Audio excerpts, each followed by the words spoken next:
মুসলমান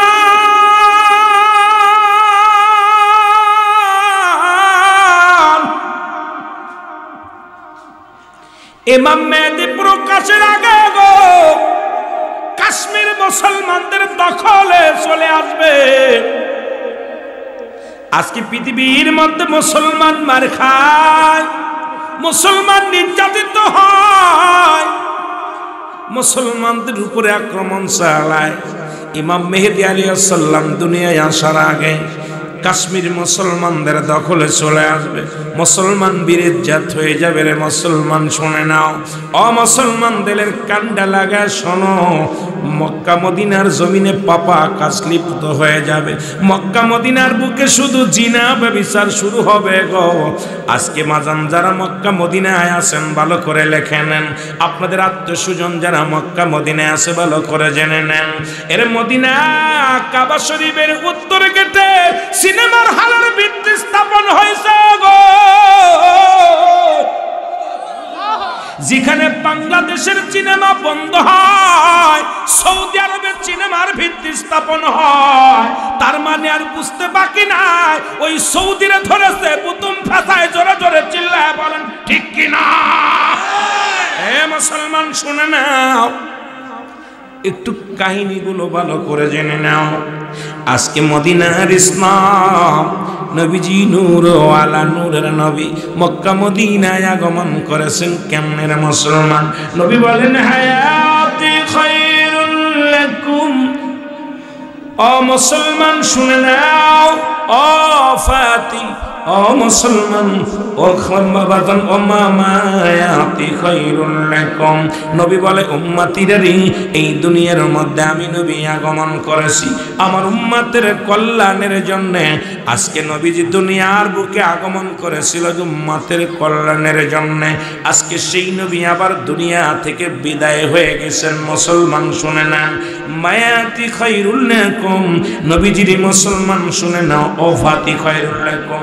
আমার নবীজি ওফাত করেছেন, দুনিয়া থেকে বিদায় হয়ে গেছেন আমার নবীজি উম্মতের জন্য।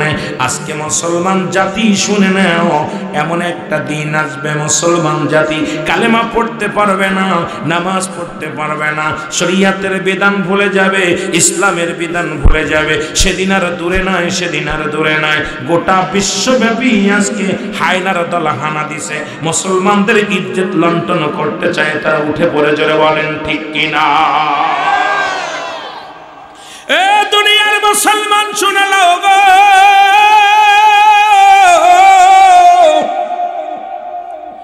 মক্কা মদিনায় বাংলাদেশের পতিতালাই বন্ধ হয়েছে, আর মদিনা শরীফে মুসলিম পতিতালাই খোলা হয়েছে। কোথায় আছেন একটু জাগো, জাতি জাগো একটু। মুসলমান সৌদি আরবে মুসলিম পতিতালায় খোলা হয়েছে, নাউজুবিল্লাহ বলা যাবে? আর ইমাম মেহেদী যে আসতেছে এর মধ্যে কোনো সন্দেহ নাই। ইমাম মেহেদী আলাইহিস সালাম আগমন অচিরেই আমাদের মাঝে আগমন করবে। কারণ বাংলাদেশ নয়, সৌদি আরবে মুসলিম পতিতালায় খোলা হয়েছে। সৌদি আরবে ওপেন এখন মেয়েরা গাড়ি ড্রাইভিং করে। মুসলমান শুনে নাও, যে দেশের আইন বিধান ছিল জিনা করলে তাদেরকে কি করা হতো? তাদের পুরুষ জাতি যদি জিনা করতো বেবাচালমান, বিবাহিত পুরুষ হলে তাদেরকে হত্যা করা হতো, অবিবাহিত হলে তাদেরকে ডুরা মারা হতো। আর সেই জায়গায় এখন মুসলিম পতিতালায় খোলা হয়। তার মানে আর বুঝতে বাকি নাই, ভূতম ফেসায় ভালোভাবে ধরছে। ধরে বলেন ঠিক কিনা? মুসলমান শুনে লাও গো, আজকে মদিনার পিরাই দেখি বাংলাদেশের নারীরা সৌদি আরবে যাইয়া ইজ্জত নিয়ে বাড়ি ফিরতে পারে না। পিরাই দেখি ফেসবুকের মধ্যে কান্না, গিসে সিঙ্গেল আইসে ডবল।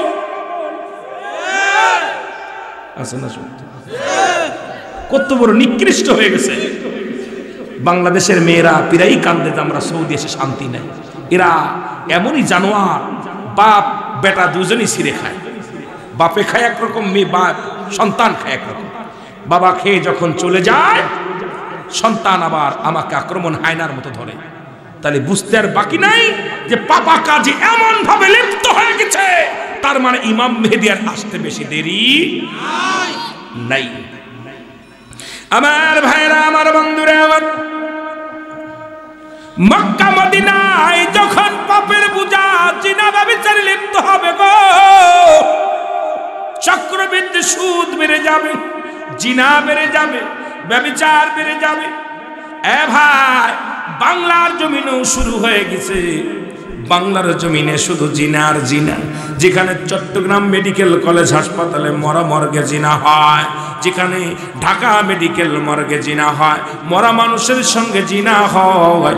কোন দেশে আছেন রে ভাই, কোন দেশে আছেন? যেখানে 90% মুসলমান বাংলার জমিনে, সেখানেও মর্গের মধ্যে জিনা হয়, মরা মর্গে জিনা হয়, হাসপাতালে জিনা হয়। কোন দেশে আছেন বাবা? আল্লাহ আমাদেরকে হেফাজত যদি না করে, বিপদের কোনো শেষ নাই। জোরে কোন ঠিক কিনা? আমি কি মিছা কথা কইছি? শুনছেন না? কিছুদিন আগে ঢাকা মেডিকেল মর্গে হাসপাতালে মারা গেছে, গলায় দড়ি নিয়ে মারা গেছে। আলামত হলো রেপে, আলামত হলো জিনার। ঢাকা মেডিকেল, চট্টগ্রাম মেডিকেল হাসপাতাল রিমান্ডে নিয়ে যখন ওই আপনার ওই ডোমকে যখন রিমান্ডে নিয়ে পিটাইছে, তখন স্বীকার গেছে আমরা একজন দুজন এই পর্যন্ত শত শত নারী যখন আমরা লাশ কাটতে যাই, আগে তার সঙ্গে জিনা করিনি। তাহলে যে দেশে এত অসংখ্য আল্লাহর ওলির আগমন করেছে, আজকে মৌলবীরা খালি ওয়াজ করে খাচ্ছ আর মসজিদে বয়া বয়া তাসবিহ টিপতেছো। অবস্থা একবার খেয়াল করার দরকার। কথা বলবা না, খালি রাসূলকে রাসূলের বিরুদ্ধে করে কথা বলো, খালি আমার নবীকে নিয়ে কটূক্ত করে কথা বলো, মিলাদ কিয়ামকে নিয়ে কটূক্ত করে কথা বলো, মিলাদুন নবী নিয়ে কটূক্ত করে কথা বলো। এদিকে যে ঈমান হরণ করতেছে গোটা বিশ্বব্যাপী, ওদিকে তোমাদের মাথা ব্যথা নাই। তোমাদের ইয়াউমুল কিয়ামতের ময়দানে আল্লাহর দরবারে জবাব দিতে পারবে না। জোরে বলেন ঠিক কিনা? অবস্থা খুব ভয়ঙ্কর। খালি নবীর বিরুদ্ধে কথা বলো, খালি নবীর বিরুদ্ধে অবস্থা। আমার ভাইরা, আমার বন্ধুরা, আমার ইমাম মেহেদী আলাইহিস সালাম মক্কা থেকে মদিনার দিকে হিজরত করবেন। উনার বয়স যখন 40 বছর হবে, কয় বছর? যখন 40 বছর হবে, ইমাম মেহেদী আলাইহিস সালাম মক্কা থেকে মদিনার দিকে আগমন করবে। রাতের অন্ধকারে পালায় আসবে, রাতের অন্ধকারে পালায় আসবে। ইমাম মেহেদী যখন পালায় আসবে, ওলামা একরামের সামনে ধরা পড়ে যাবে। ওলামা একরাম দেখেই তারে চিনে ফেলবে। সবাই বলবে আপনি ইমাম মেহেদী আলাইহিস সালাম। ইমাম মেহেদী বলবে না, আমি ইমাম মেহেদী না, আমার নাম মুহাম্মদ, আমার নাম মুহাম্মদ। বলে তুমি যাও কোথায়? বলো। কয় না না, মক্কার জমিনে ব্যভিচার শুরু হয়ে গেছে। মুসলমান বাবা মরে গেলে সন্তান মাকে বিয়ে করে। আজকেও দেখলাম বাংলার জমিনে এমন একটা দুর্ঘটনা ঘটেছে বছর সিরাজগঞ্জে। সবচেয়ে বড় কষ্ট হলো বাবা মারা গেছে, সন্তানের সঙ্গে মা বিবাহ পুষেছে। কারণ ওই সন্তানের নামে মায়ের সম্পত্তি লেখা ছিল, এখন ওই বাবার সম্পত্তি লেখা ছিল। মা চিন্তা করে সন্তান যদি ঠেকাইতে না পারে বিপদে পড়ে যাব। বাবার রাতের অন্ধকারে ঘর ঘুরে ঘরের মধ্যে ঢুকে ডাক সেরেছে, মানুষের সামনে ডাক সারিয়া মানুষ গুছাইছে। এলাকার মাতবার চেয়ারম্যানরা যে সন্তানের সঙ্গে বিয়ে করাইছে, কয়টা ডুরা মারিয়া তারপরে মার সঙ্গে বিয়া দিয়ে দিয়েছে সন্তানরে। আরে কোথায় আছেন, কোন জগতে আছেন? আজকে অবস্থা ভয়ঙ্কর, অবস্থা বিরাজ করতেছে সমাজের মধ্যে। আমার ভাইরা, আমার বন্ধুরা, আমার ইমাম মেহেদী আলাইহিস সালাম যখন বলবে আমি আর মক্কায় থাকতে চাই না, মদিনার দিকে যায়, মদিনায় যাব, এমন সময় সব লোকজন চিনে ফেলবে, ইমাম মেহেদীর চেহারা সুরত দেখে চিনে ফেলবে। বলবে না, আপনি মুহাম্মদ নয়, আপনি হলেন ইমাম মেহেদী আলাইহিস সালাম। ইমাম মেহেদী আলাইহিস সালাম বলবে না, আমি ইমাম মেহেদী আলাইহিস সালাম না। তখন ইমাম মেহেদী আলাইহিস সালামকে আল্লাহ পাক পরিচয় করা দিবে। একটা বিশাল একটা আওয়াজ আসবে, আওয়াজের সঙ্গে একটা শব্দ আসবে। সেই শব্দটা হলো হবে হাযা খলিফাতুন ফিল আরদ, হাযা খলিফাতুন ফিল আরদ।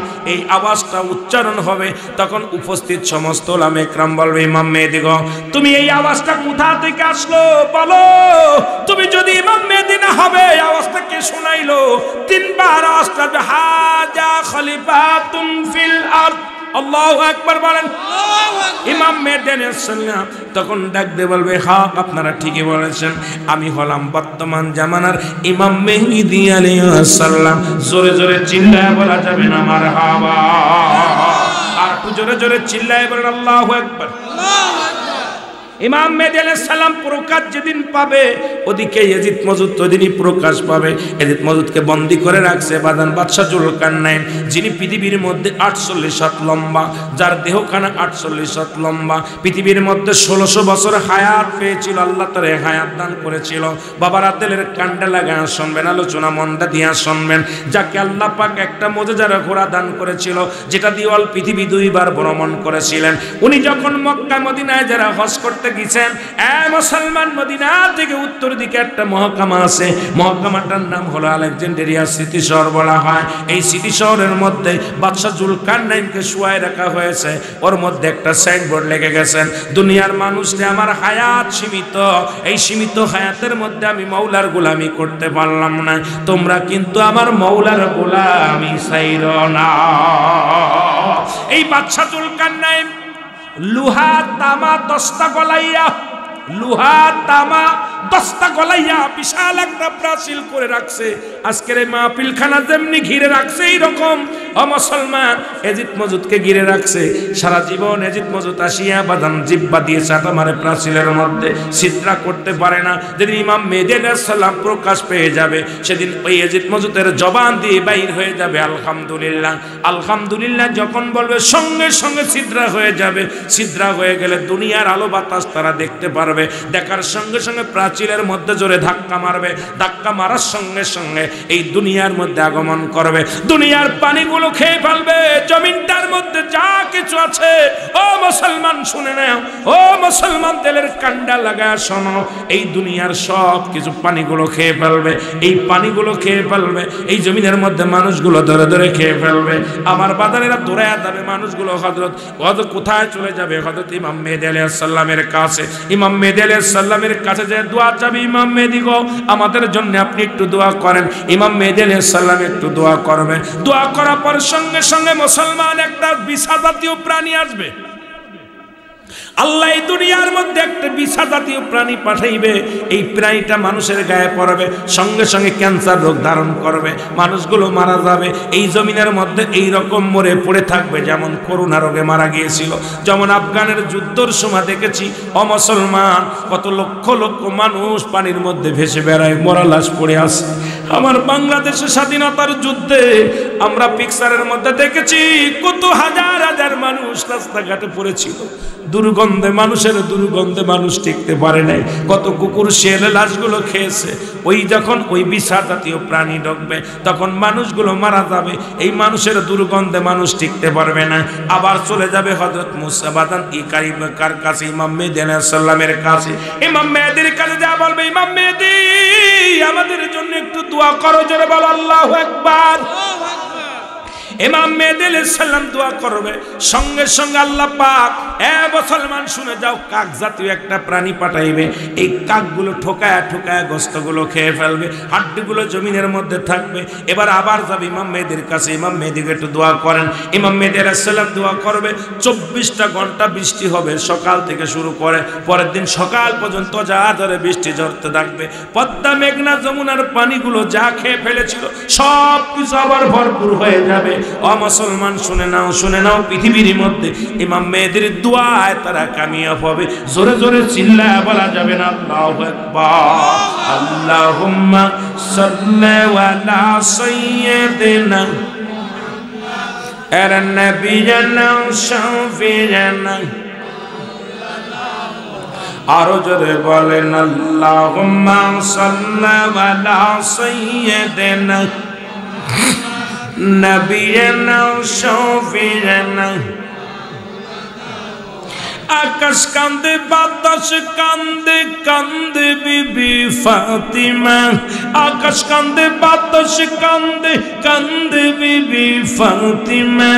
জমিন আসমান কান্দে, জমিন আসমান কান্দে, কান্দে সোনার মদিনা।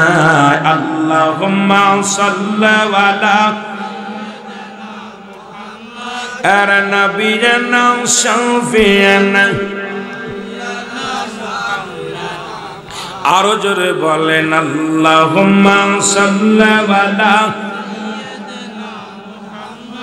আর নবিয়িনা শাফিয়িনা। দেখা কোথায় গেলে পাবো নবী আপনার রোজে দেখা একবার দেখা দেন গো নবী একবার দেখা দেন গো নবী কাঁদে আশিক নিরালায় আল্লাহুম্মা সাল্লি আলা আরে নবিয়ানা শাফিয়ানা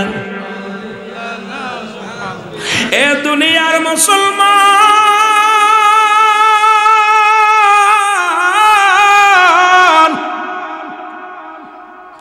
এই পৃথিবীর মধ্যে ইমাম মেহেদী আলাইহিস সালাম গো আশা পার দুনিয়ার মধ্যে ও মুসলমান দিলের কান্ডা লাগা শোনো পৃথিবীর মধ্যে ঈসা আলাইহিস সালাম আগমন করবে জোরে বলেন মারহাবা ঈসা আলাইহিস সালাম জমিনের মধ্যে নেমে আসবে এরপরে নামি আসে পর আসরের সময় আসবে আসরের নামাজের ইমামতি করবে হযরত ইমাম মেহেদী আলাইহিস সালাম আর ইমাম মেহেদী আলাইহিস সালামের হাতে হাত রেখে বায়াত গ্রহণ করবেন তরিকা নেবেন হযরত ঈসা আলাইহিস সালাম ও মুসলমান বায়াতে রাসূল আমার নবীর উম্মত হওয়ার জন্য আফসোস করেছিল ঈসা ইবনে মরিয়ম আল্লাহ এই পৃথিবীর মধ্যে আমি নবীর তুমি লয়ে যাও আখির নবীর উম্মত বলে আমারে পাঠাও দুনিয়ার মধ্যে আমারে পাঠায়া দিও আমার আল্লাহ কবুল করেছেন দুনিয়ার মধ্যে আসবে ইমাম মেহেদী আলাইহিস সালামের হাতে বায়াত গ্রহণ করবে ঈসা আলাইহিস সালাম মুসলমান মুসল্লি হবে ইমাম মেহেদী আলাইহিস সালাম হবে ইমাম দুজন মিলিয়া দুনিয়ার মধ্যে ইসলামের দাওয়াতের কাজ শুরু করবে এই পৃথিবীর মধ্যে দাওয়াতের কাজ শুরু করবে মুসলমান শুনে নাও এর মধ্যে খানে দাজ্জালের আগমন ঘটবে জোরে বলো আল্লাহু আকবার এই খানে দাজ্জাল মাত্র জীবিত থাকবে 40 দিন কয়দিন 40টা দিন দুনিয়ার মধ্যে জিন্দা থাকবে ও মুসলমান এই খানের দাজ্জালের আগে কিন্তু অনেক উলামা একরাম খানের দাজ্জাল হয়ে বাংলার জমিনে ঢুকে যাবে অলরেডি ঢুকে গেছে আমার বাংলার জমিনে কিছু খানের দাজ্জাল ঢুকছে তারা এখন নিজেরাই কামলা কামলি শুরু করে দিয়েছে দাজ্জালের দলেরা এখন নিজের ফতোয়ায় নিজে এক সময় সকালে একটা বলে বিকেলে একটা এখন সাতদের কাছে ফতোয়া বেচা কেনা শুরু করেছে জোরে বলেন ঠিক কিনা মুসলমান শুনে নাও ইমাম মেহেদী আলাইহিস সালাম ইমাম মেহেদী আলাইহিস সালামের কাছ থেকে তরবারি নিবে বাজান কে নেবে ঈসা আলাইহিস সালাম ঈসা নবী নিয়া ঈসা ইমাম মেহেদী আলাইহিস সালামকে বাখানে দাজ্জালকে দাবর কষবে দাবড়াইয়া নিয়ে যাবে মক্কা মদিনায় 40 দিনের ভিতরে মুসলমান যা মক্কা মদিনার গেটের সামনে দাঁড়ায়া যাবে কাবা শরীফের গেটের সামনে ইমাম মেহেদী আলাইহিস সালাম কি এখানে দাজ্জালকে হত্যা করবে হযরত ঈসা আলাইহিস সালাম হত্যা করার পর দুনিয়া থেকে বিদায় নিয়ে যাবে আমার আল্লাহ বলবে ইমাম মেহেদী আমি আমার ঈসা নবীর মিশন শেষ করে দিলাম আজরাইল যাও যাও ঈসা আলাইহিস সালামের রূহটা নিয়ে আসো ঈসা আলাইহিস সালাম দুনিয়া থেকে বিদায় হয়ে যাবে মুসলমান ঈসা নবীর কবরটা কোথায় হবে এটাও নবীজি বলে গেছেন নবীজি যারা মক্কা মদিনায় গেছেন আমার নবীজির পায়ের গোড়ে একটা কবরের জায়গা আছে আল্লাহর নবী বলে গেছেন এখানে হযরত ঈসা আলাইহিস সালামের মাজার হবে কোথায় হবে নবীজির ডান পায়ের গোড়ে একটা জায়গা আছে একটা কবরের জায়গা আছে আজও পর্যন্ত আছে হযরত ঈসা আলাইহিস সালামের কবরটা কোথায় হবে এটাও নবীজি বলে গেছেন তাহলে বর্তমান জামানায় আমার নবীজির কথা যারা মানি না এই বুকার দলেরা এখনো ইসলাম ভালো করে বোঝে নাই জোরে বলেন ঠিক কি না আর জোরে জোরে চিল্লায়া বলা যাবে না আল্লাহু আকবার এ মুসলমান ঈসা আলাইহিস সালাম ইন্তেকালের পর ইমাম মেহেদী আলাইহিস সালাম বড় একাকার হয়ে যাবে আল্লাহ ইমাম মেহেদী আলাইহিস সালাম বড় একাকার হয়ে যাবে আমার আল্লাহ বলবে ইমাম মেহেদীর টেনশন নাই এবার পৃথিবীর মধ্যে কি হবে একটা ধোঁয়া বাইর হবে একটা ধোঁয়া বাইর হবে যে ধোঁয়াটা মানুষের নাকে লাগবে এই ধোঁয়াটা লাগা পর নাকে নাক দিয়ে ঢুকবে চোখ দিয়ে ঢুকবে ইমানদারের নাক দিয়ে ঠান্ডা পানি বাইর হবে নাক দিয়ে মুখ দিয়ে ঠান্ডা পানি বাইর হবে ঠান্ডা জল লাগবে আর বেঈমানদের আটটা ছিদ্রা দিয়ে ধোঁয়া বাইর হবে বেঈমানগুলো দুনিয়া থেকে বিদায় হয়ে যাবে ইমানদার জগতের মধ্যে বসবাস শুরু করবে পৃথিবীর মধ্যে সোনা রূপা পৃথিবীর মধ্যে যত যত খনি আছে সব উত্তোলন হয়ে যাবে মানুষের ভিতরে কোনো অভাব অনটন থাকবে না, মানুষগুলো সুখে শান্তিতে জীবন যাপন করবে, আল্লাহর জিকিরে মাসগুলো হয়ে যাবে। জোরে জোরে চিল্লায় বলা যাবে না মারহাবা। আবার আসবে একটা, এই আসবে ইমাম মেহদী আলাইহিস সালামের প্রতি ঈমান মানুষ হারায় ফেলবে, কিছু বেঈমান শুরু হবে। আল্লাহ তো আগেই বলেছে মিনান নাস, মানুষের মধ্যে মায়াকুলু, তারা বলবে আমান্না ঈমানান বিল্লাহি, আল্লাহর প্রতি, ওয়াবিল ইয়াউমিল আখির, আখিরাতের বিশ্বাস স্থাপন করছে, মা হুম বিমুমিন। আল্লাহ নিজেই বলে হাবিব রে, আপনার কদমের মধ্যে একদল বেঈমান যাবে, তারা ঈমানদার বলে দাবি করবে আপনার কাছে যায়, বলে নবী আপনার দলের লোক, আমরা আপনার দলের লোক, আপনার পক্ষে আছি। যখনই তারা চলে আসবে দূরে, তখনই আপনার সাথে বিদ্রোহী করবে। জোরে বলেন ঠিক কিনা? আরো জোরে বলেন ঠিক কিনা? আমার বেড়া মুনাফিক তো ছিল, সেই জামানায় ছিল, এখনো আছে, তৎকালীন জামানাও ছিল, এখনো আছে, কিয়ামত পর্যন্ত থাকবে। জোরে বলেন ঠিক কিনা? আর একটু জোরে বলেন ঠিক কিনা? আমার ভাইয়েরা, ইমাম মেহদী আলাইহিস সালামের কাজ কিছু মানুষ আবার ওই ব্যতিক্রম শুরু হয়ে যাবে, শুরু হয়ে যাবে। এমন সময় আপনার সকাল মানুষ ঘুমাবে, সে একটা রাত হবে 7 দিনের সমান বা 40 দিনের সমান হবে। একটা রাত সকালে ঘুমাবে, সারা রাত্রে ঘুমাবে, আর রাত শেষ হবে না। এরপরে সকালবেলা উঠে দেখবে পূর্ব আকাশে সূর্য উদয় হয়ে গেছে। অনেক লম্বা বড় ইতিহাস। এই পূর্ব আকাশে সূর্য নাই, পশ্চিম আকাশে সূর্য উদয় হয়ে গেছে। আমার ভাইয়ের, আমার এই দুনিয়াটা ইসরাফিল আলাইহিস সালাম সিংহা নিয়ে বসে আছেন। আল্লাহ বলেন কুল্লু মান আলাইহা ফান, সব কিছু সেদিন শেষ হয়ে যাবে যখন সিংহায় ফু দিবে। আমার ভাইয়েরা, বন্ধুরা আমার, দুনিয়াটা চূর্ণ বিচ্ছিন্ন হয়ে যাবে, এই জমিনটা পুড়ে তামা হয়ে যাবে, এই জমিনের মাটিগুলো পুড়ে তামা হবে, জমিনের পানিগুলো পুড়ে ছাই হয়ে যাবে। যেদিন কিচ্ছু বলতে কিচ্ছু থাকবে না, সেদিন থাকবে শুধু আল্লাহ। জোরে বলেন আল্লাহু আকবার। আরো জোরে বলেন আল্লাহু আকবার। কে থাকবে? কুল্লু মান আলাইহা ফান, সব শেষ। ইমাম মেহদী আলাইহিস সালাম শেষ। এ আমার ভাইয়েরা, তখন ইসরাফিল আলাইহিস সালাম সিংহায় ফু দিলে এইরকম দুনিয়াটা শেষ হয়ে যাবে। আমার বাবারা, থাকবে 4 ব্যক্তি, 4 থাকবে, 4 ফেরেশতা। নাম হলো হযরত জিবরাইল আলাইহিস সালাম, হযরত মিকাইল আলাইহিস সালাম, হযরত আজরাইল আলাইহিস সালাম, হযরত ইসরাফিল আলাইহিস সালাম। এই 4 ব্যক্তি থাকবে। আমার আল্লাহ ডাকতে বলবে, সবকিছু যেদিন শেষ হয়ে যাবে, আমার আল্লাহ ডাকতে বলবে আজরাইল কে কে বেঁচে আছে বলো, কে কে আছে? আজরাইল বলবে আল্লাহ আসি তো দেখছি, আমি আসি, আর ইসরাফিল আছে, এই আর হলো জিবরাইল আছে, আর কেডা আছে? মিকাইল আছে, আর আপনি আছেন। আল্লাহু আকবার বলেন। আমার আল্লাহ বলবে যাও, চলে যাও, ওই কার জিবরাইলের জানটা কবাজ করো। জিবরাইলের জানটা যখন কবাজ করবে, কবাজ করে আনার পর আল্লাহ বলবে আর কে কে আছে? বলে আল্লাহ আসি আমরা 3 জন, আমি, আজরাইল, ইসরাফিল আর মিকাইল। আল্লাহ জিবরাইল শেষ। আল্লাহ বলবে যাও মিকাইলের জানটা নিয়ে আসো। মিকাইলের জানটা কবাস হয়ে যাবে। আমার বাবারা এইবার বলবে কে কে আছে? বলে আল্লাহ আমি আসি, আর আছে কে? ইসরাফিল, আর আপনি আসেন। আল্লাহ কয় নিয়ে আসো, ইসরাফিলের জানটা কবাস করে নিয়ে আসো। তবে সিংহাটা যেন পড়ে না, ওই সিংহাটা যেন ঝুলন্ত অবস্থায় থাকে, কারণ যেদিন সব তুমি যখন শেষ হবা তখন ওই সিংহাটা জমিনের মধ্যে পড়বে, তার আগে জমিনের মধ্যে পড়বে না। আমার ভাইয়েরা, ইসরাফিল আলাইহিস সালামের সিংহাটা তুই ঝুলন্ত অবস্থায় রেখে জানটা কবাস হয়ে যাবে। এবার আল্লাহ ডাকতে বলবে আজরাইল এখন কে আছে? আল্লাহ এখন আছেন আপনি আর আমি। আল্লাহু আকবার বলেন। কে কে আছি? আল্লাহ বলবে আজরাইল এখন তুমি মৃত্যুর জন্য প্রস্তুতি হও। আজরাইল বলবে আল্লাহ কি শুনাইলেন? আমার জানটা দেওয়া লাগবে। বলে হ্যাঁ তোমার রূহটাও দেয়া লাগবে। আজরাইল আলাইহিস সালাম কান্নায় বিতু হইয়া কান্না শুরু করে দিবে, থর থর করে কাঁপবে। আমার আল্লাহ বলবে আজরাইল জীবনে তো কত রূপ কবাজ করলা, ছোট বড় নারী পুরুষ সবার জানটা বাইর করলা, জীবনে তো তোমাকে কাঁপতে দেখি নাই, জীবনে তো কোনোদিন দাঁড়াইতে দেখি নাই, মাথা নত করে দাঁড়াইতে দেখি নাই। আমি আল্লাহর হুকুম নিয়ে যাইয়া জলদি করে তার রূহ টানছো, আজকে কেন দেরি করো? রূহটা বাইর করে দাও। আজরাইল তার নিজের গালের মধ্যে মুখের মধ্যে হাতটা ঢুকায়া দিবে, রুহটারে ধরবে, চিৎকার মেরে আজরাইল বলবে আমার আল্লাহ এই জানটা কবজের এত যন্ত্রণা,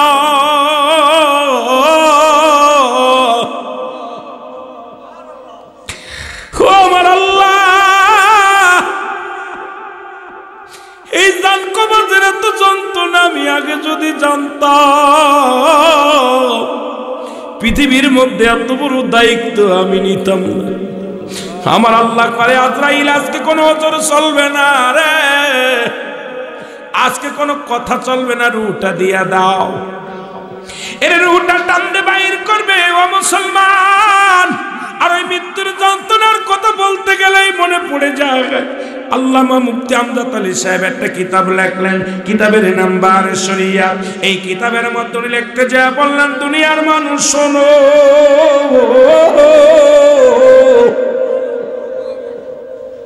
একটা সাধারণ মৃত্যু হয়, 70টা তাজা উটের গায়ের চামড়া জবাই না করিয়া উল্টো দিকে টানতে লবণ আর মরিচ লাগা দিলে যতটুকু যন্ত্রণা হয়,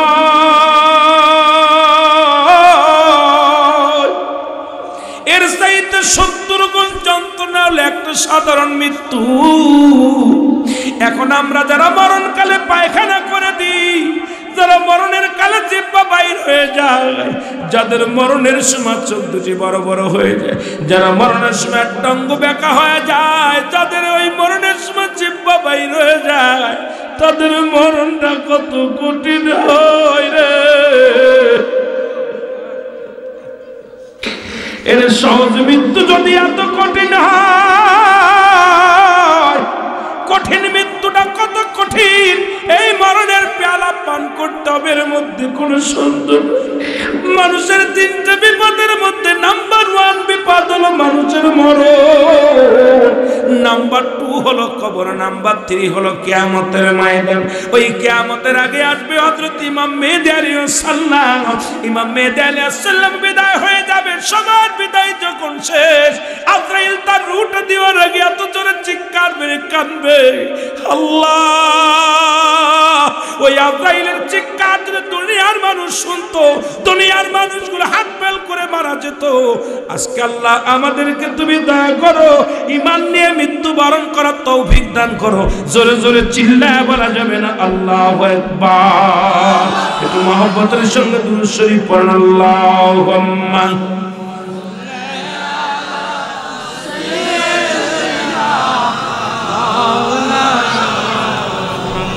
ওয়ালা আলি সাইয়্যিদিনা।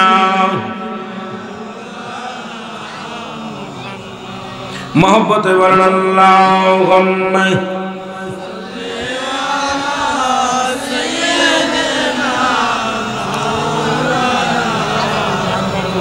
ওয়ালা আলি সাইয়্যিদিনা।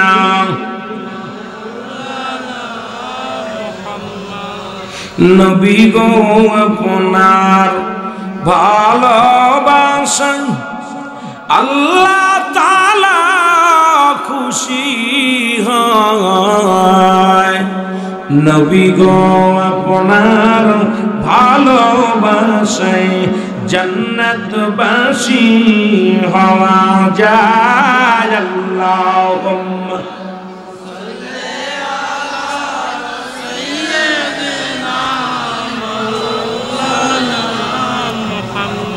তবে আমরা কিয়ামতের আলোচনা শুনি সবাই।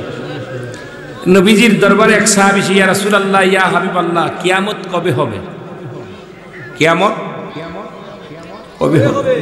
নবীজি বললেন, তুমি কিয়ামত তো কি আমল করছো, কি এমন আমল করছো, কিয়ামত কবে হবে শুনছো? বলে, হুজুর আমার নামাজ, রোজা, হজ, যাকাত সবগুলোই করছি, তবে ইয়া রাসূলুল্লাহ এইটার দ্বারা আমি আশা করতে পারি না যে কিয়ামতের ময়দানে আমি ফুলসিরাত পার হব। নবী গো, সবচেয়ে আমি আশা করি নবী গো আমার জানের চাইতে আপনাকে আমি বেশি ভালোবাসি। সুবহানাল্লাহ বলেন, আরো জোরে বলেন। সাহাবীরা নবীকে কত ভালোবাসত, আর আমরা সেই নবীর বিরোধিতা করি, আমরা সেই নবীর বিরোধিতা করি। আমার ভাইরা, আমার বন্ধুরা, আমার যেদিন আল্লাহ পাক দুনিয়ার মধ্যে যখন আজরাইলের জানটা বাইর হয়ে যাবে, রূহটা যখন বাইর হয়ে যাবে, এ মুসলমান, সমস্ত মানুষগুলো পূর্ব দিক থেকে পশ্চিম দিকে দৌড়াইবে। আমার আল্লাহ হবে সেদিন কাজী, বিচারক হয়ে দাঁড়ায় যাবে। অমানুষ সবাই নাফসি নাফসি সালিম বলে দৌড়াইবে। হাসরের ময়দান অনুষ্ঠিত হবে। অনেক লম্বা ইতিহাসগুলো, এগুলো বলতে গেলে সময় লাগবে না মুসলমান। শুনে নেন, ভালো করে শুনে নেন। হাসরের ময়দান যেদিন শুরু হয়ে যাবে, সেদিন মুঠো হাত পানির মধ্যে কেউ সাঁতার কাটবে, হাঁটু পানির মধ্যে কেউ সাঁতার কাটবে, ঘামের মধ্যে সাঁতার কাটবে। মুঠো হাত উপরে সূর্য উদয় হবে, মানুষগুলো মস্তিষ্কগুলো গলে গলে জমিনের মধ্যে পড়বে। এই মাটির জমিনটা তামা হয়ে যাবে, পুড়ে তামা হয়ে যাবে। এই জমিনটা পুড়ে তামা হয়ে যাবে। এই জমিনের পানিগুলো পুড়ে সেদিন ছাই হয়ে যাবে। যেদিন কিচ্ছু বলতে কিচ্ছু থাকবে না, সেদিন থাকবে শুধু আমার আল্লাহ। আল্লাহ কয় বান্দারে, সেদিন থাকবো আমি নবী, আমি আমার নবীর ভালোবাসা নিয়ে। জোরে জোরে বলেন মারহাবা। আল্লাহ থাকবে নবীর প্রেম নিয়ে। কার ভালোবাসা নিয়ে? নবীজির ভালোবাসা নিয়ে। ওদিন মানুষগুলো দূরে চলে যাবে আদম আলাইহিস সালামের কাছে। মুসলমান, আজকে তো মাহফিল পেয়েছেন, বড় শান্তির মধ্যে আছেন। ওদিন মানুষগুলো দৌড়ে যাবে আদম আলাইহিস সালামের কাছে। তোমরা কেন আমার কাছে আসলা? তোমরা আমার কাছে কেঁদে লাভ নাই রে। আমি আদম পেরেশানিতে আছি। আমার আল্লাহর কাছে আমি কি জবাব দিব? আমি আদম একটা না ভুল করেছিলাম, যার কারণে আমার আল্লাহ 350 বছর আমারে কাঁদাইল, আমারে দিয়া কানে দরিয়া সারা পৃথিবী ঘুরাইল।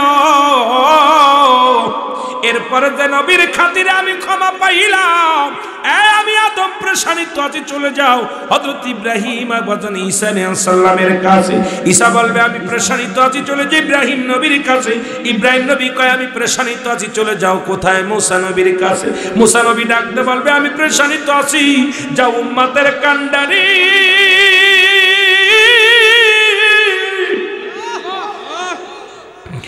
উম্মতের দরদি নবী। এই জন্যই বলে দিয়েছিলাম হায়াতে খায়রুল লাকুম ওয়া মামায়াতি খায়রুল লাকুম।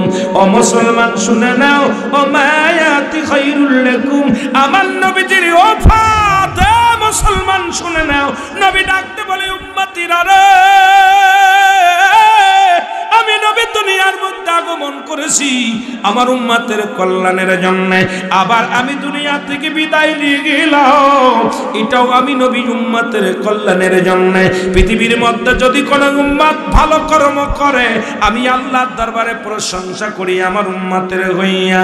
আবার কোন উম্মত যদি পৃথিবীর মধ্যে কোনো গুনাহের কাজ করে, আমি নবী আল্লাহর দরবারে ইস্তেগফার করি আমার উম্মতের হইয়া। এ মুসলমান, ওদিন উম্মতির দলইয়া নবীজি কাঁদায় উম্মতির। হাসরের ময়দানে নবী 3টা সিজদা দিবে। কয়টা সিজদা? 3টা সিজদা মারবে। প্রথম সিজদায় যখন পড়ে যাবে, আমার আল্লাহ ডাকতে বলবে হাবিব আপনি কেন সিজদার মধ্যে পড়ে আছেন? আমার নবী বলবে আমার উম্মতিরা কান্দে, ইয়া রব্বি গাফরি উম্মতি, আমি উম্মতের জন্য কান্দি, আমার উম্মতিরা কান্দে। আমার নবী, এ আমার আল্লাহ নবী, আমার মাওলা, আমাদেরকে দয়া করো, ইয়া সালিম আমাদেরকে নিরাপত্তা দাও। আমি নবী আমার উম্মতের কান্ডারি, আমার উম্মতের আপনি দয়া করেন। আমার আল্লাহ বলবেন হাবিব আজকে মাথা তোলেন, আপনি তাকাইবেন পূর্ব থেকে পশ্চিম দিকে, যত দূর পর্যন্ত আপনার দৃষ্টি শক্তি যায়, সকল উম্মতের আমি মাফ করে দিলাম। জোরে জোরে বলেন মারহাবা। ও তোমরা সনগমন দিয়াও, তোমরা সনগমন দিয়াও, মদিনাতে কাঁদেন নবী উম্মতের লাগিয়াও। বলো মদিনাতে কাঁদেন নবী, আরে দুরুদ সালাম পাঠাও তোমরা পাগল হইয়া। হায় হায় দুরুদ সালাম পাঠাও তোমরা ইয়া। তোমরা সনগমন দিয়া, তোমরা শোনো এর মদিনাতে কাঁদেন নবী উম্মতের লাগিয়া। বলো মদিনাতে কাঁদেন নবী, আরে দুরুদ সালাম পাঠাও তোমরা পাগল হইয়া। বলো দুরুদ সালাম পাঠাও তোমরা ইয়া তোমরা শোনো গো মন দিয়া, তোমরা শোনো গো মন। এর মদিনাতে কাঁদেন নবী উম্মতের লাগিয়া, বলো মদিনাতে কাঁদেন নবী। কত সাহাবীরা জান্নাত পেল নবীর পাগল হইয়া, কত সাহাবীরা আরো জোরে বলেন, কত সাহাবীরা জান্নাত পেল নবীর পাগল হইয়া। তোমরা শোনো গো মন দিয়া, তোমরা শোনো। এর মদিনাতে কাঁদেন নবী উম্মতের লাগিয়া, বলো মদিনাতে কাঁদেন নবী। এরে হাবশি বেলাল নবী পেল কান্দিয়া কান্দিয়া, বলো হাবশি বেলাল নবী পেল কান্দিয়া কান্দিয়া। তোমরা শোনো গো মন দিয়া, তোমরা শোনো গো মন দিয়া। মদিনাতে কাঁদেন নবী উম্মতের লাগিয়া, বলো মদিনাতে কাঁদেন নবী।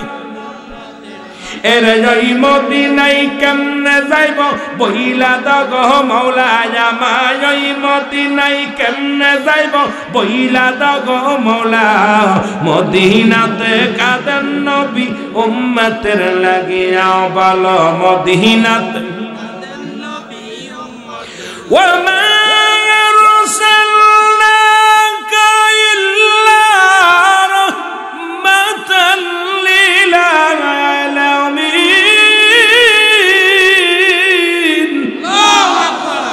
নবী গো আপনি রাহমাতাল লিল আলামিন, আল্লাহ হলো রব্বুল আলামিন। আপনার প্রেমের মালা যদি গলায় পড়তে পারি আল্লাহকে রাজি খুশি করতে পারবো, এর মধ্যে কোনো সন্দেহ নাই। নবী গো আমার উপরে, আপনার বান্দা উম্মতের উপরে রাজি হয়ে যান। আল্লাহ নবী গো আপনি একবার রাজি হইলে আল্লাহ রাজি হয়ে যাবে। জোরে বলেন আমিন, আরো জোরে বলেন আমিন। মহব্বতের সঙ্গে দুরূদ শরীফ পড়েন আল্লাহুম্মা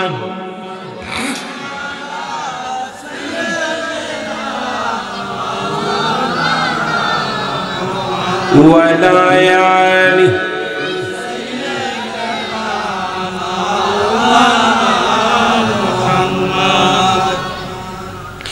মুসলমান গভীর মনোযোগ,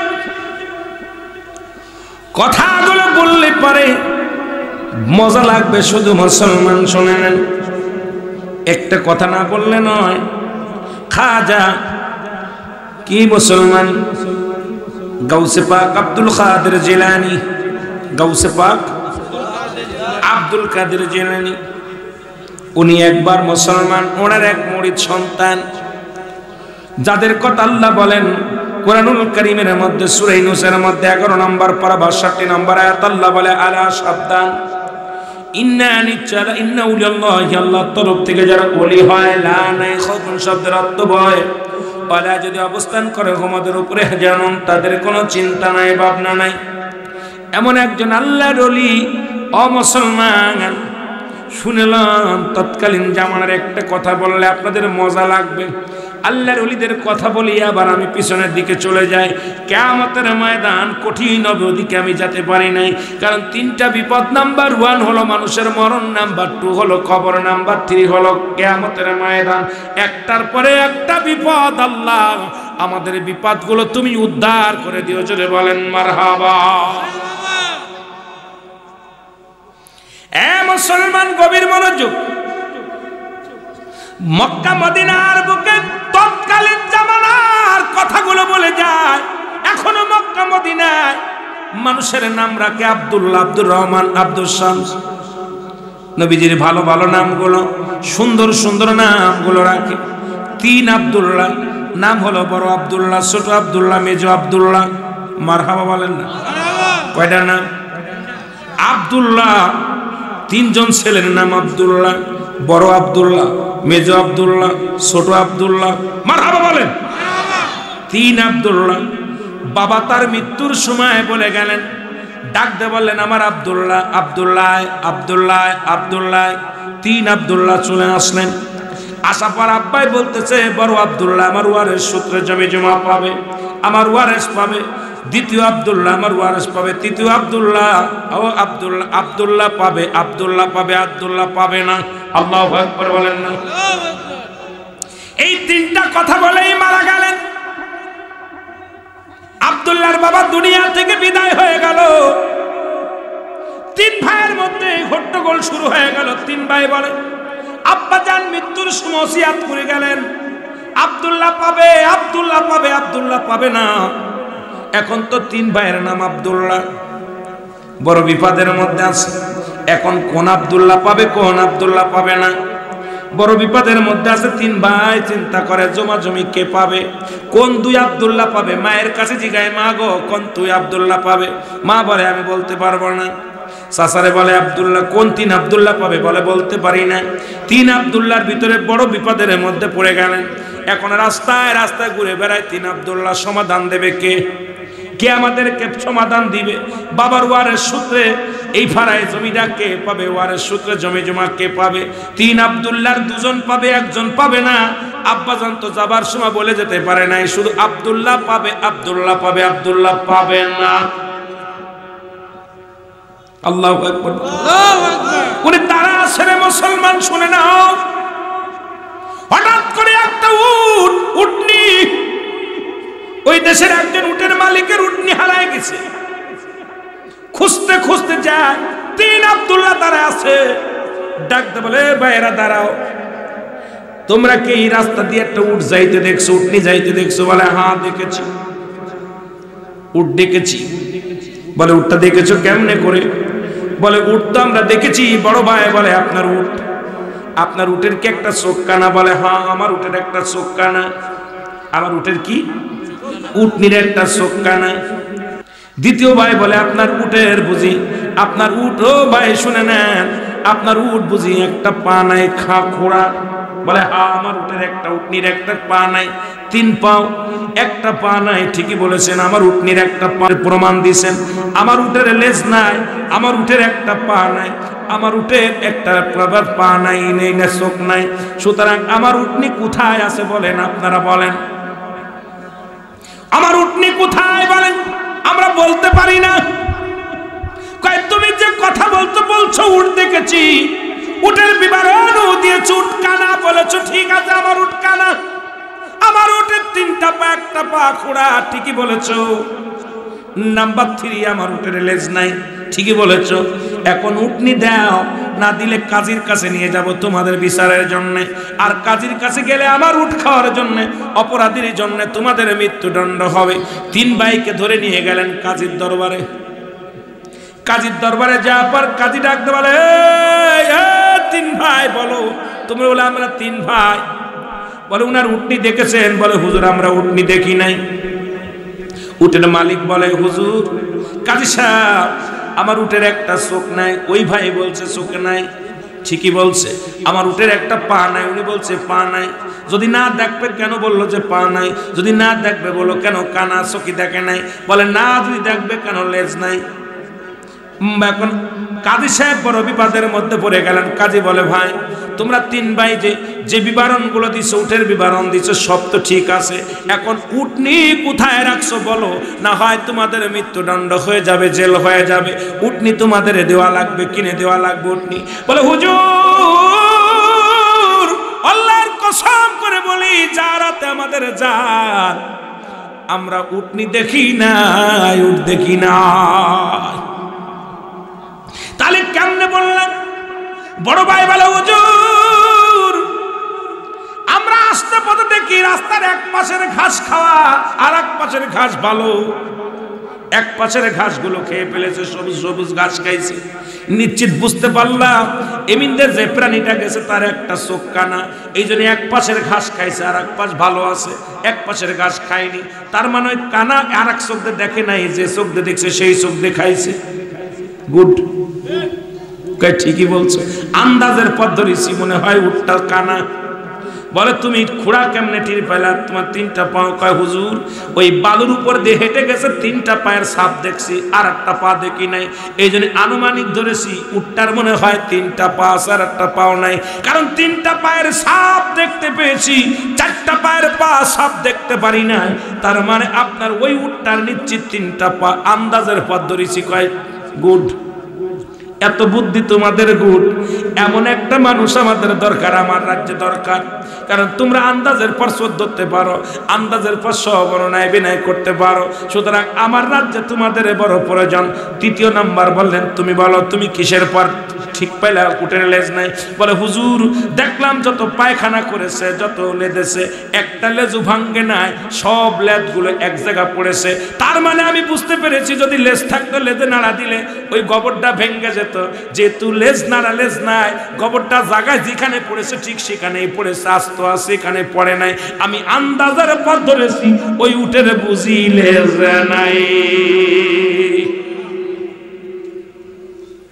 সুন্দর একটা ঘটনা, খুব মজার একটা শিক্ষা নিয়ে ঘটনা।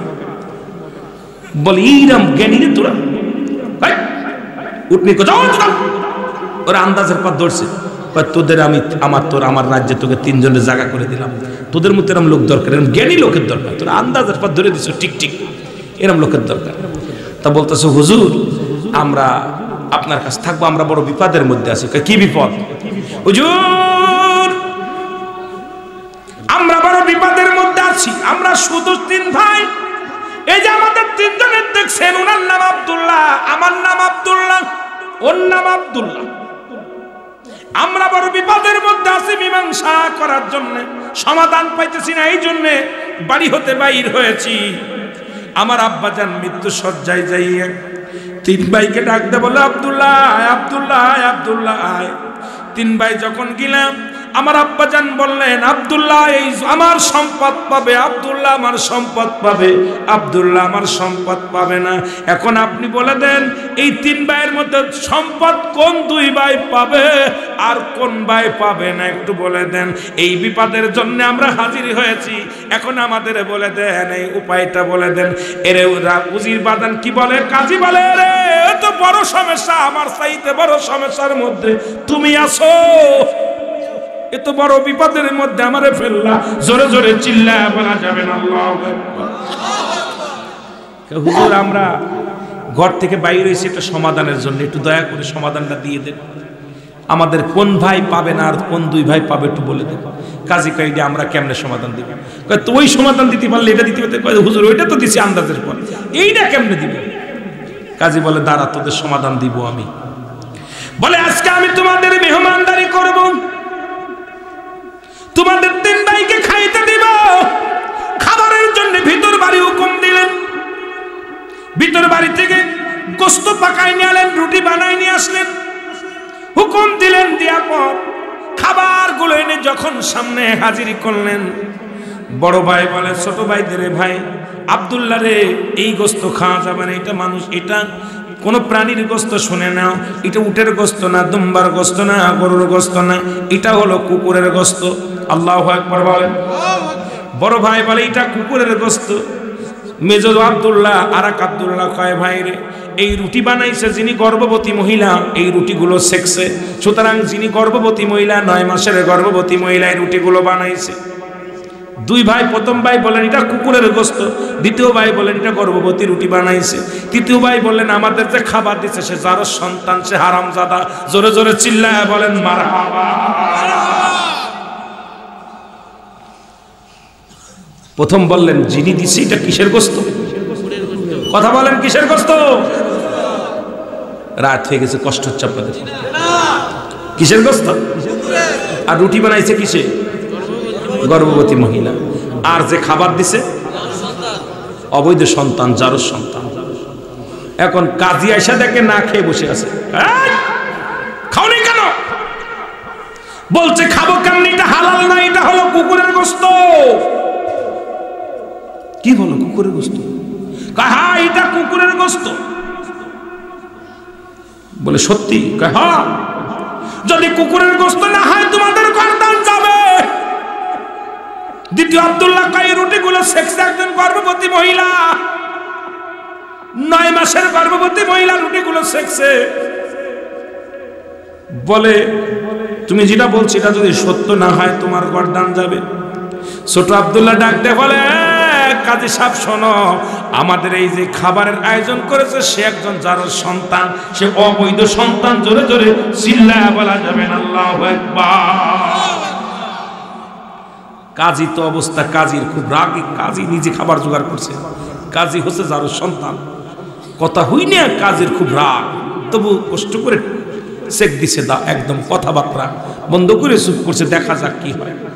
বলে দাঁড়া, আমি বাড়ি থেকে প্রমাণ করে নিয়ে আসি, যদি ভিতর থেকে প্রমাণ যদি সত্য হয় তাহলে তোমাদেরকে আমি একটা ফয়সালা করে দিব, আর যদি মিথ্যা হয় তোমাদের গর্দান যাবে। বলে ঠিক আছে।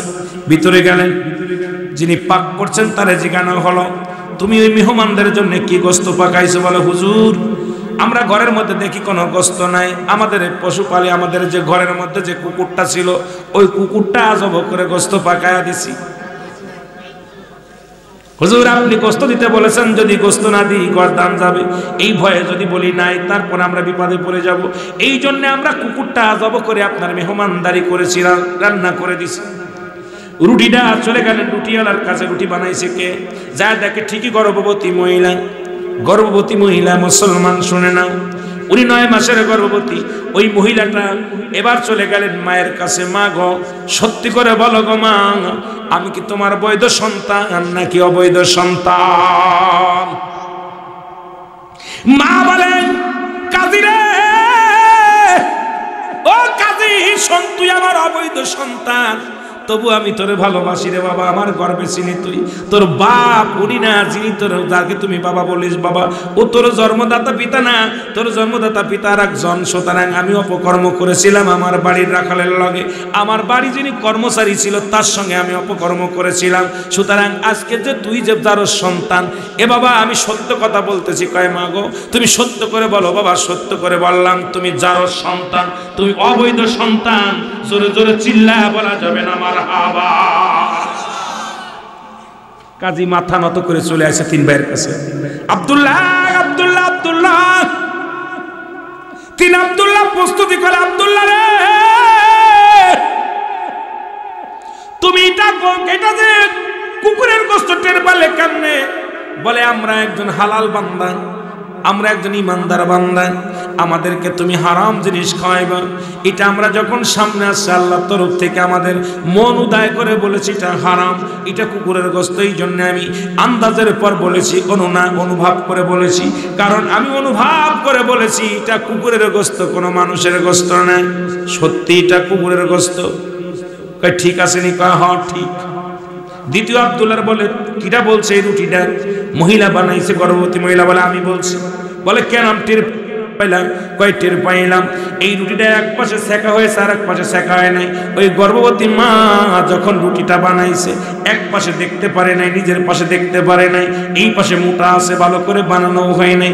আবার যখন চুলার মধ্যে সেকেছে, গর্ভবতী মা উপরের পাশে হয়ে গেছে, এক পাশে নিজের পাশে হয় নাই।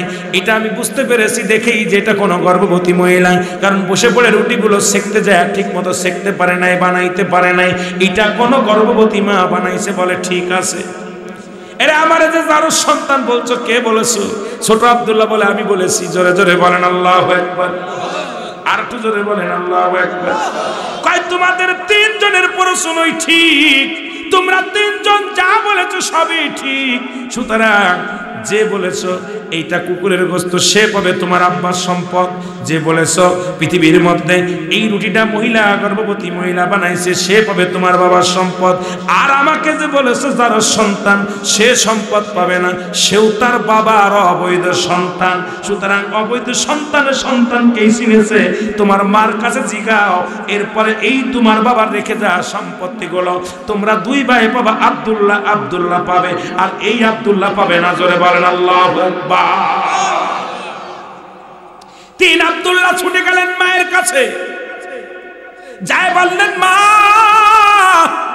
ও মা বলো বাবার সম্পত্তি কে কে পাবে? মা গো আব্বা তো যাবার সময় বলে গেছে আব্দুল্লাহ পাবে, আব্দুল্লাহ পাবে, আব্দুল্লাহ পাবে। বলে বাবা রে, ছোট আব্দুল্লাহ বলে মা গো তুমি বলো আমি তোমার গর্ভের সন্তান কিনা?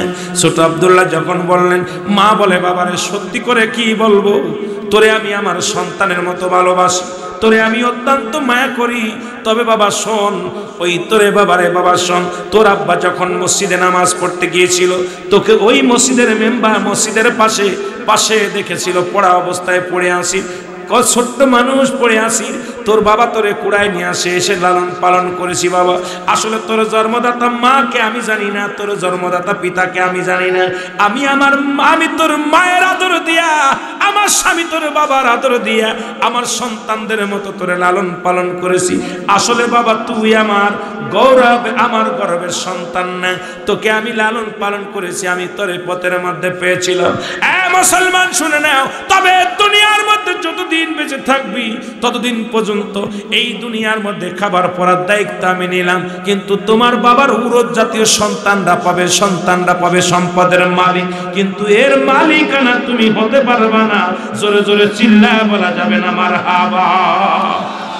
মুসলমান গাউসে পাক আব্দুল কাদের জিলানীর কাছে যা হলো, এই বিবরণ যখন দেয়া হলো, বাবারা শুনে নাও, গাউসে পাক আব্দুল কাদের জিলানী উনি শুনে এর বিবরণগুলো সঠিকভাবে এবার ফয়সালা করে দিলেন। ও মুসলমান শুনে নাও, আল্লাহর তরফ থেকে ইলহাম আসলেন, আল্লাহ পাক ইলহাম দিয়ে দিলেন। নবীদের কাছে আসে ওই, ওলিদের কাছে আসে ইলহাম, আল্লাহর ওলির কাছে ইলহাম আসলেন। আল্লাহ বলেন কোরআনুল কারীমের মধ্যে সূরা ইউনূসের মধ্যে 11 নম্বর পারার মধ্যে 62 নম্বর আয়াত, আল্লাহ বলে আলা সাবধান, ইন্না নিশ্চয়, আলা ইন্না উলিল্লাহি, আল্লাহর তরফ থেকে যারা ওলি হয়, লা নাই খবুন শব্দের অর্থ ভয়, ওয়ালা যদি অবস্থান করে ওদের উপরে জানুন, তাদের কোনো চিন্তা নাই ভাবনা নাই। মেরকাত শরীফের খাতের 10ম খণ্ড 722 নম্বর পৃষ্ঠা, তাফসীরুল বায়ান 5ম খণ্ড 524 নম্বর পৃষ্ঠা, রাসূল আকরাম সাল্লাল্লাহু আলাইহি ওয়াসাল্লাম বয়ান করে আলা সাবধান, ইন্না নিশ্চয়, আলা ইন্না উলিল্লাহি, আল্লাহর তরফ থেকে যারা ওলি হয়, লা ইয়ামুত, তাদের মৃত্যু নাই। আল্লাহর ওলি গাউসে পাক আব্দুল কাদের জিলানী সমাধান দিয়ে দিলেন।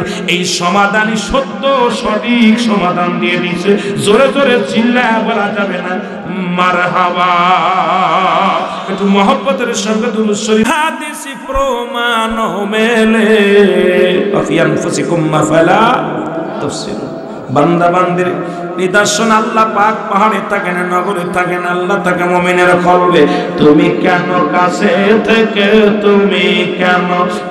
থেকে করো দূরে থাকার বাহানা, তোমার তালাশে আসে কইলাম দিওয়ানা। বলেন তোমার তালাশে আসে কইলাম দিওয়ানা। আর জোরে বলেন তোমার তালাশে আসে। ওই আশেক ডাকে যখন নিজ রাতে, দেখা দাও তার মনের ঘরেতে, দেখা দাও দয়াল নবী, দেখা দাও দয়াল নবী, একটি বারো আমারে দেখা দাও দয়াল নবী, দেখা দাও দয়াল নবী, একটি বারো আমারে। তুমি কেন কাছে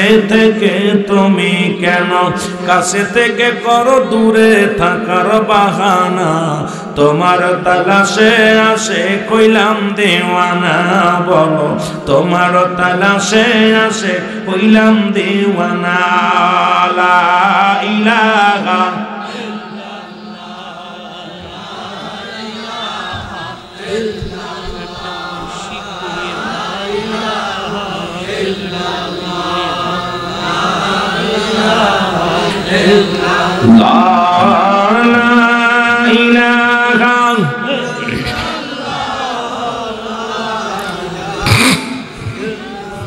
আমার ভাইরা, সুতরাং আর কথা আগাবো না, 12টা বাজতে চল, 1টা বাজতে চল। বিশেষ করে ইমাম মেহেদী আলাইহিস সালামের কথা যেটা বলতেছিলাম, ইমাম মেহেদী আলাইহিস সালাম আসার আগে যেগুলো হওয়ার কথা রাসূল পাক সাল্লাল্লাহু আলাইহি সাল্লাম বলছেন, তার ভিতর অধিকাংশই এখন দেখেন ঘাট অঘাট হয়ে গেছে। এখন পৃথিবীর মধ্যে ঝগড়া বিবাদ লেগে আছে, অশিক্ষিত মানুষ শিক্ষিতকে ছাড়াইতেছে, নারী জাতি এখন রাস্তাঘাট সব কিছু নারী জাতির দখলে, পুরুষ জাতি এখন খেলার পুতুল হয়ে গেছে। সেক্স বলতে পুরুষ জাতি এখন দেখেন হারবল, ইন্ডিয়ান হারবল, কলকাতা হারবল, মাদ্রাস হারবল, পুরুষ জাতির একেবারে দুর্বল, সব পুরুষ জাতি সব দুর্বল। কথাগুলো বললে খারাপ লাগে দেখতে, রাসূলের কথাগুলো সব। ইমাম মেহেদী আসার আগে যা যা হবে আর কি, ইমাম মেহেদী প্রকাশের আগে যা যা হবে, এই পুরুষ জাতি নির্যাতিত হবে মহিলাদের কাছে। দেখেন একটা মহিলা এখন মামলা করলে পুরুষ জাতি জেলে যাচ্ছে, মহিলার কোনো মামলা নেয় না। জোরে বলে ঠিক কিনা? আপনি ছেড়ে দিবেন, আপনি ছাড়ার সঙ্গে সঙ্গে আপনি জেল জরিমানা। কিন্তু ইসলামের শরীয়তের বিধানে কোনো মহিলা তার স্ত্রীকে স্বামীকে ছাড়তে পারে না। কোনো কিতাব দ্বারা প্রমাণ পাবেন না যে কোনো মহিলা তার স্বামীকে ডিভোর্স দিতে পারবে, ছাড়তে পারবে, কিন্তু ইচ্ছা করলে পুরুষ ছাড়তে পারবে। কিন্তু আমাদের বাংলাদেশের আইন হলো মহিলা ইচ্ছা করলে আপনার সংসার করবে, না করলে চলে যাবে, আপনি তারা ছাড়তে পারবেন না। যত নির্যাতন হোক ছাড়বেন, নির্যাতন মামলা দিবে, আপনি 10 বছরের জেল। জোরে বলেন ঠিক কিনা? রাগ করেন কথাগুলো, যেটা সত্য কথা বলতেছে।